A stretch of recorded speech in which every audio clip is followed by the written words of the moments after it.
Assalamualaikum warahmatullahi wabarakatuh. Baiklah, saya Adina Putri Danisa dari Pendidikan Biologi 2 Universitas Islam Negeri Sumatera Utara.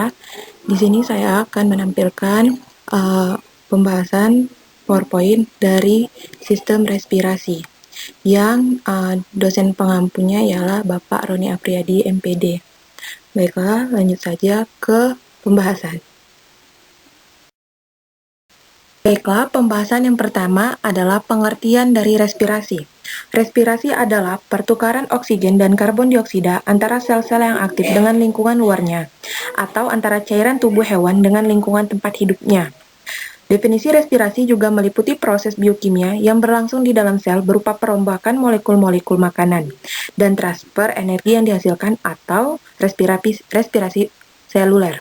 Nah, proses respirasi ini juga erat kaitannya dengan laju metabolisme atau metabolic rate yang didefinisikan sebagai unit energi yang dilepaskan per unit waktu. Laju respirasi pada hewan tergantung pada aktivitas metabolisme total dari organisme tersebut. Fungsi utama respirasi ialah dalam rangka memproduksi energi melalui metabolisme aerobik, dan hal tersebut terkait dengan konsumsi oksigen. Baiklah, selanjutnya, sistem respirasi memiliki fungsi utama, yaitu untuk memasok oksigen ke dalam tubuh serta membuang CO2 dari dalam tubuh. Dan pada dasarnya itu pengertian respirasi eksternal sama dengan bernapas, sedangkan respirasi internal atau respirasi seluler ialah proses penggunaan oksigen oleh sel tubuh dan pembuangan zat sisa metabolisme sel yang berupa CO2. Penyelenggara respirasi harus didukung oleh alat pernapasan yang sesuai, yaitu alat yang dapat digunakan oleh hewan untuk melakukan pertukaran gas dengan lingkungannya. Alat yang dimaksud dapat berupa alat pernapasan khusus ataupun tidak. Nah, perkembangan organ respirasi sejalan dengan proses evolusi hewan dari uniseluler ke multiseluler. Hewan-hewan uniseluler dapat berespirasi melalui permukaan tubuh atau sel karena kebutuhan energinya belum terlalu tinggi dari hasil respirasi aerobik. Selain itu, permukaan tubuhnya belum termodifikasi sedemikian rupa, sehingga respirasi dapat berjalan lancar. Hal sebaliknya terjadi pada hewan multiseluler yang memerlukan energi lebih tinggi dari hasil respirasi dan permukaan tubuh telah banyak termodifikasi, sehingga proses respirasi melalui permukaan tubuh semata belum efektif. Hewan dapat berespirasi di dalam air, di darat, ataupun keduanya. Sebagai contoh, kecebong berespirasi dalam air. Anguilla dapat berespirasi di air dan di darat, sedangkan burung berespirasi di darat. Hampir semua hewan sangat bergantung pada proses respirasi atau pembentukan ATP secara aerob. Respirasi sel atau internal akan menghasilkan zat sisa berupa CO2 dan air yang harus segera dikeluarkan dari sel. Baiklah, yang selanjutnya ialah gas di udara dan air. Tekanan gas yang ideal hanya ada di udara yang kering. Namun di dalam udara juga banyak mengandung uap air yang juga akan berkontribusi terhadap tekanan parsial atau tekanan parsial air. Tekanan parsial air akan meningkatkan sejalan dengan suhu. Pada suhu 00 derajat, tekanan parsial air sebesar 0,6 kPa dan akan menanjak menjadi 1,1 kPa pada suhu 1000 Celcius. Dengan demikian, kehadiran uap air akan mengurangi tekanan parsial suatu gas di udara. Baik, yang selanjutnya adalah gas larut dalam air. Dan tekanan parsial gas di udara akan sama dengan di air. Jika sistem bersifat seimbang atau equilibrium, tingkat kelarutan gas berbeda-beda. Misalnya CO2 30 kali lebih mudah larut dalam air dibandingkan dengan O2. Dengan demikian, konsentrasi gas dalam air tidak akan sama. Nah, di sini tuh ada faktor-faktor yang mempengaruhi konsentrasi gas dalam air, terutama adalah yang pertama itu ada suhu. Jika suhu tinggi, maka konsentrasi akan turun. Misalnya oksigen akan berkurang sebanyak 40% jika suhu naik dari 100 Celcius menjadi 300 Celcius. Yang kedua itu ada partikel-partikel lain yang terlarut dalam sistem larutan jika jumlah partikel tinggi, maka akan menurunkan konsentrasi gas. Oksigen misalnya akan mengalami penurunan 20-30% dalam air laut daripada di air tawar karena banyak partikel terlarut dalam air laut. Lalu selanjutnya itu ada difusi gas dalam respirasi. Difusi secara sederhana merupakan proses pergerakan suatu substansi atau gas atau partikel dari suatu tempat dengan konsentrasi tinggi menuju ke tempat dengan konsentrasi yang rendah, yang pada dasarnya diistilahkan dengan gradien konsentrasi. Dalam fisiologi, proses difusi dapat berlangsung seperti pada kulit dan dari alveoli ke kapiler darah di pulmo. Gas berdifusi berdasarkan gradien tekanan parsial yang selaras dengan gradien konsentrasi.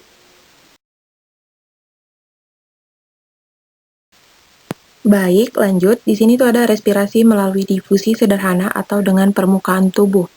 Proses difusi melalui permukaan tubuh sebagai mekanisme respirasi dapat ditemukan pada hewan uniseluler maupun multiseluler sederhana yang aktif bermetabolisme.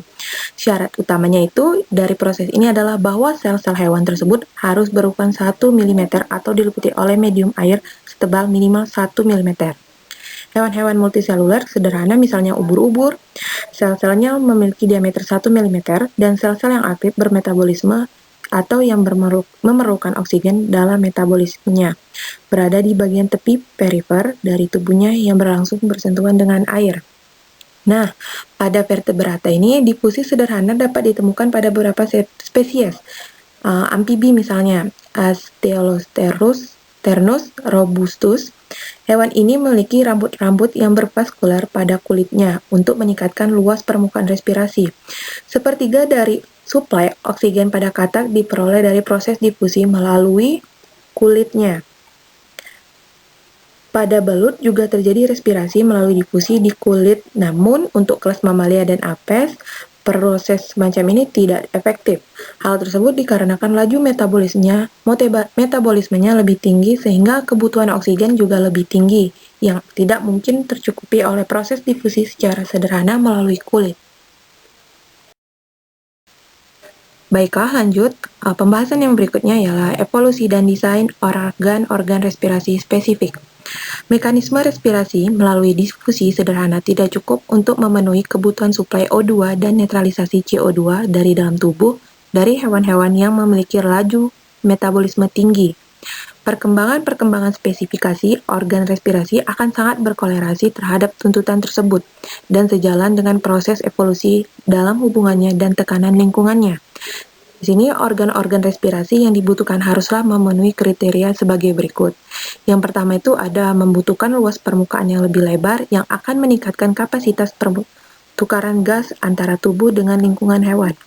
Dan yang kedua ada pemisah antara darah dan udara atau air yang dihirup oleh hewan harus seminimal mungkin.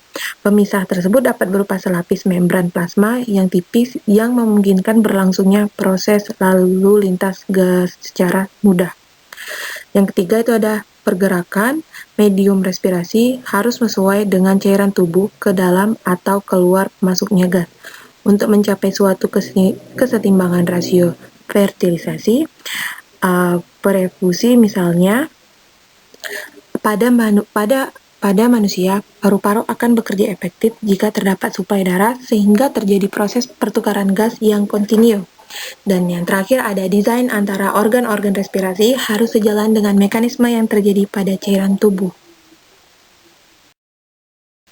Nah, pembahasan selanjutnya ialah respirasi pada hewan vertebrata. Yang pertama itu ada sistem respirasi pada apes. Contohnya adalah burung. Burung adalah hewan berdarah panas sama seperti mamalia, sehingga suhu pada tubuh burung bersifat stabil. Karena burung memiliki reseptor pada bagian otak yang dapat mengatur suhu tubuh, sehingga burung dapat melakukan aktivitas pada suhu lingkungan yang berbeda-beda. Nah, burung juga menggunakan paru-paru dan pundi-pundi. Pundi-pundi ini juga memiliki fungsi. Yang pertama itu untuk bernapas saat terbang. Yang kedua memperkeras suara dengan memperbesar ruang siring. Yang ketiga ada mencegah kedinginan dengan menyelubungi organ dalam dengan rongga udara. Dan yang keempat mengurangi hilangnya panas tubuh. Nah, itu fungsi dari pundi-pundi pada burung. Burung juga memiliki dua lubang hidung, yaitu yang pertama ada lubang hidung luar terletak pada pangkal paru bagian atas, dan yang kedua lubang hidung dalam terletak pada langit-langit rongga mulut. Nah, di sini saya ada gambar mekanisme pernapasan dari burung, dan ada bagian-bagiannya. Pernapasan burung itu ada saat tidak terbang dan pernapasan burung saat terbang. Baik. Nah, lanjut ada respirasi pada Pisces. Insang dimiliki oleh jenis Pisces. Insang adalah organ pernapasan yang baik, tipis, lembab, lapisan vaskular epidermis untuk memungkinkan pertukaran gas di seluruh membran tipis insang, atau lapisan yang sangat tipis dari epidermis. Insang berbentuk lembaran-lembaran tipis, berwarna merah muda, dan selalu lembab. Bagian terluar dari insang berhubungan dengan air, sedangkan bagian dalam berhubungan erat dengan kapiler-kapiler darah. Tiap lembaran insang itu terdiri dari sepasang filamen, dan tiap filamen mengandung banyak lapisan tipis atau lamela. Pada filamen terdapat pembuluh darah yang memiliki banyak kapiler sehingga memungkinkan O2 berdifusi dengan CO2 berdifusi keluar. Insang pada ikan bertulang sejati ditutupi oleh tutup insang yang disebut dengan operkulum, sedangkan insang pada ikan bertulang rawan tidak ditutupi oleh operkulum. Nah, mekanisme pernapasan pada ikan itu ada dua tahap, yakni respirasi eksternal atau ekspirasi, yang merupakan pertukaran antara O2 dan CO2 antara darah dan udara. Dan yang kedua ada respirasi internal atau inspirasi, yang merupakan pertukaran O2 dan CO2 dari aliran darah ke sel-sel tubuh. Nah, di sini ada gambar dan ikan dengan bagian-bagiannya yang seperti ini, yang ada seperti lembaran-lembaran, itu yang namanya insang. Nah, selanjutnya ada respirasi pada amfibi. Kulit amfibi memiliki struktur sederhana dari semua utama vertebrata organ. Pada katak, jaringan kapiler terletak di bawah epidermis. Susunan vaskuler memfasilitasi pertukaran gas antara kapiler dan lingkungan dengan baik difusi dan konveksi. Lapisan mukosa yang lembab, berlendir yang membuat kulit amfibi terlindungi dari cedera dalam pertukaran gas. Beberapa amfibi memperoleh sekitar 25% atau lebih oksigen mereka dengan pertukaran ini. Nah, oksigen yang masuk lewat kulit akan melewati vena kulit atau vena cutena. Kemudian dibawa ke jantung untuk diedarkan ke seluruh tubuh. Sebaliknya, karbon dioksida dari jaringan akan dibawa ke jantung, dari jantung dipompa ke kulit dan paru-paru lewat arteri kulit, paru-paru atau arteri pulmo kutana. Dengan demikian, pertukaran oksigen dan karbon dioksida dapat terjadi di kulit. Selain bernapas dengan selaput rongga, mulut dan kulit, katak juga bernapas juga dengan paru-paru, walaupun paru-parunya belum sebaik paru-paru mamalia.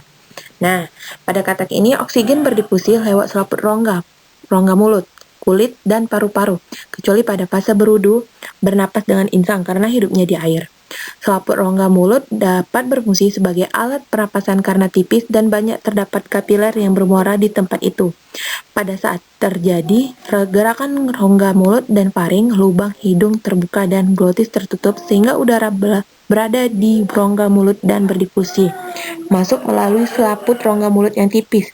Selain bernapas dengan selaput rongga mulut, katak bernapas pula dengan kulit.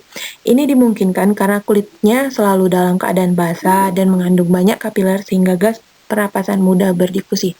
Di sini ada gambar katak dengan bagian-bagiannya, sistem respirasinya.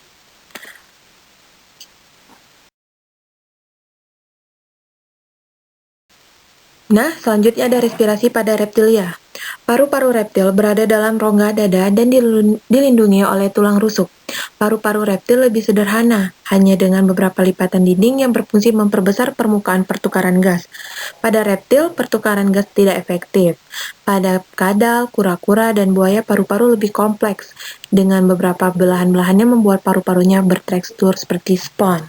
Paru-paru pada beberapa jenis kadal misalnya, seperti bunglon Afrika, mempunyai pundi-pundi hawa cadangan yang memungkinkan hewan tersebut melayang di udara. Sistem pernapasan pada hewan reptil dibantu oleh gerakan rongga dada. Tidak seperti sistem pernapasan pada manusia, reptil tidak memiliki sekat diafragma dan pernapasan diatur oleh otot interkostai.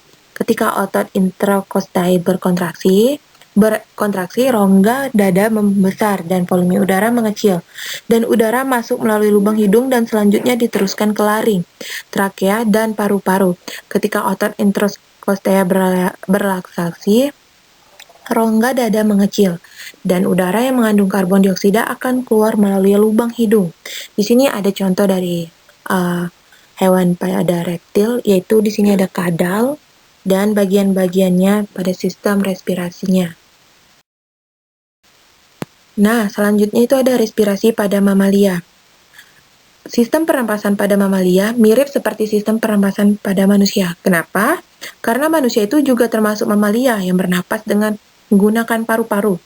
Hewan yang termasuk hewan mamalia itu merupakan hewan yang berkembang biak dengan cara melahirkan dan menyusui anaknya seperti lumba-lumba, paus, sapi, anjing, kucing, dan lainnya. Secara umum, hewan mamalia melakukan proses pernapasan melalui rongga hidung, faring, trakea, bronkus, hingga paru-paru yang nantinya oksigen akan diikat oleh darah dan disebarkan ke seluruh tubuh. Selanjutnya, ketika hewan mamalia itu mengeluarkan napas atau exhale, otot diafragmanya itu akan melemas dan kembali ke posisi semula atau melengkung ke atas. Kemudian otot-otot tulang rusuk juga melemas dan dibantu oleh kontraksi dari otot perut, sehingga menyebabkan rongga dada mengecil dan tekanan dalam rongga dada naik. Udara yang dikeluarkan melalui paru-paru keluar melalui hidung sehingga membuat paru-paru mengecil. Fase ini juga disebut dengan fase ekspirasi. Ketika hewan mamalia menghirup napas atau inhale, otot diafragmanya itu akan berkontraksi. Kemudian otot-otot tulang rusuk akan berkontraksi sehingga rongga dada membesar dan menyebabkan tekanan dalam rongga dada berkurang. Udara yang dihirup itu melalui hidung, masuk ke dalam paru-paru sehingga membuat paru-paru mengembang. Fase ini juga disebut dengan fase inspirasi. Baik, di sini ada juga gambar dari contoh hewan mamalia yaitu lumba-lumba dan bagian-bagian dari sistem respirasinya. Baiklah, lanjut. Pembahasan berikutnya ialah respirasi pada hewan invertebrata. Yang pertama itu ada protozoa. Sebagian besar pernapasan pada hewan-hewan protozoa dilakukan secara difusi. Oksigen atau O2 dan karbon dioksida atau CO2 yang terlarut dalam air keluar masuk secara difusi melalui membran sel. Pada protozoa, masuknya oksigen dengan difusi menembus membran sel dan menuju sitoplasma. Difusi dan gerakan sitoplasma mengantarkan oksigen atau O2 ke mitokondria. Oksigen digunakan untuk memecah senyawa organik sehingga menghasilkan energi, air, dan karbon dioksida atau CO2.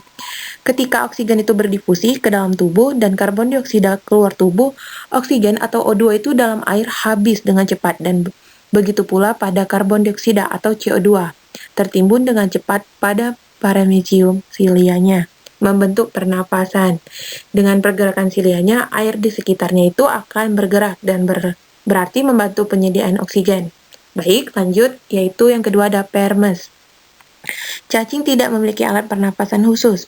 Pengambilan oksigen atau O2 dan pelepasan karbon dioksida dilakukan secara difusi, kecuali pada beberapa cacing yang hidup di air bernapas menggunakan insang. Planaria menggunakan seluruh permukaan tubuhnya untuk bernapas dengan cara difusi. Cacing tanah juga seperti itu. Dengan cara difusi, oksigen atau O2 masuk melalui permukaan tubuhnya yang berlendir dan tipis. Selanjutnya, oksigen akan masuk ke pembuluh darah dan diedarkan ke seluruh tubuhnya. Karbon dioksida sebagai hasil pernapasan dikeluarkan oleh jaringan ke pembuluh darah dan kemudian dikeluarkan melalui permukaan tubuhnya. Sementara itu, cacing yang hidup di air bernapas menggunakan insang. Misalnya itu ada Polychaeta menggunakan sepasang parapodia untuk bernapas yang berubah menjadi insang. Cacing gilik merupakan salah satu cacing yang hidup pada tubuh manusia, sehingga toleran terhadap kadar oksigen atau O2 yang rendah. Cacing gilik juga bernapas secara difusi melalui permukaan tubuhnya. Baiklah, lanjut pembahasan berikutnya yaitu ada moluska. Pada moluska ini yang hidup di darat, bernapas dengan menggunakan paru-paru. Contohnya itu ada bekicot yang tergolong sebagai ordo Pulomolata. Kenapa? Karena bernapas dengan paru-paru. Moluska yang hidup di air bernapas menggunakan insang. Contohnya itu ada kerang laut atau bivalvia, siput laut, cumi-cumi yang bernapas dengan insang. Lanjut, ada Echinodermata. Echinodermata yang hidup di laut bernapas dengan insang. Hewan ini juga memiliki alat pernapasan yang khusus, yaitu insangnya itu disebut dengan insang dermal atau insang kulit. Dan selanjutnya ada Colentrata. Colentrata belum memiliki organ khusus untuk respirasinya. Jadi, sehingga respirasinya itu dilakukan secara difusi melalui seluruh permukaan tubuhnya. Dan ada Porifera. Oksigen atau O2 yang diperlukan oleh porifera diambil langsung dari air. Air dimasukkan melalui pori-pori atau ostium pada permukaan tubuhnya, kemudian masuk ke dalam spongoel. Proses selanjutnya itu dilakukan oleh sel leher atau koanosit. Aliran ini tuh membawa zat makanan, oksigen, atau O2 akan diikat oleh koanosid dan sekaligus melakukan pencernaan makanan. Setelah itu karbon dioksida atau CO2 dilepaskan ke air dan air dikeluarkan melalui oskulum. Nah, yang terakhir itu ada arthropoda. Pada hewan filum arthropoda ini ada yang bernapas menggunakan insang, yaitu hewan yang hidup di air. Dan ada pula yang menggunakan trakea dan paru-paru buku untuk hewan yang hidup di darat. Pada insekta, pernapasannya menggunakan sistem trakea, spirakel atau stigma, yang merupakan tempat keluar masuknya udara pernapasan dari dalam dan ke dalam sistem trakea yang terdapat di ekoskeleton. Terbentuk pembuluh silindris yang berlapis zat kitin terbentuk secara berpasangan yang terbentuk di setiap segmennya dan merupakan tempat bermuaranya pembuluh trakea. Nah, pada umumnya ini spirakel akan terbuka jika serangga terbang atau beraktivitas dan tertutup selama beristirahat. Contohnya itu ada belalang. Sistem trakea yang dimiliki oleh belalang itu adalah spirakel, saluran atau pembuluh trakea dan trakeolus. Mekanisme pernapasannya itu diatur oleh otot perut atau abdomen. Ketika abdomen berelaksasi, udara masuk dan ketika berkontraksi, udara itu akan keluar. Sedangkan pada serangga air seperti jentik nyamuk itu bernapas dengan menunjukkan tabung udaranya ke permukaan untuk mengambil udara. Pada hewan yang bernapas menggunakan paru-paru, buku atau yang memiliki struktur bertumpuk-tumpuk dan bentuknya mirip buku seperti kalajengking dan laba-laba, dan yang menggunakan insang buku seperti ketam dan udang. Insang buku tumbuh dari dasar anggota tubuh dan dinding tubuh yang berdekatan dengan menjulur ke atas ke dalam ruang berbranket. Setiap insang terdiri dari sumbu sentral, tempat pertautan lamela atau filamen. Aliran air dihasilkan oleh gerakan mendayung oleh insang timba, yaitu penjuluran yang terbentuk bulan sabit dari penjuluran mulut. Baiklah, berakhirnya pembahasan dari saya mengenai sistem respirasi. Mengenai pembahasannya lebih dan kurang, saya mohon maaf. Saya ucapkan terima kasih dan saya akhiri dengan wabillahi taufiq walhidayah. Wassalamualaikum warahmatullahi wabarakatuh.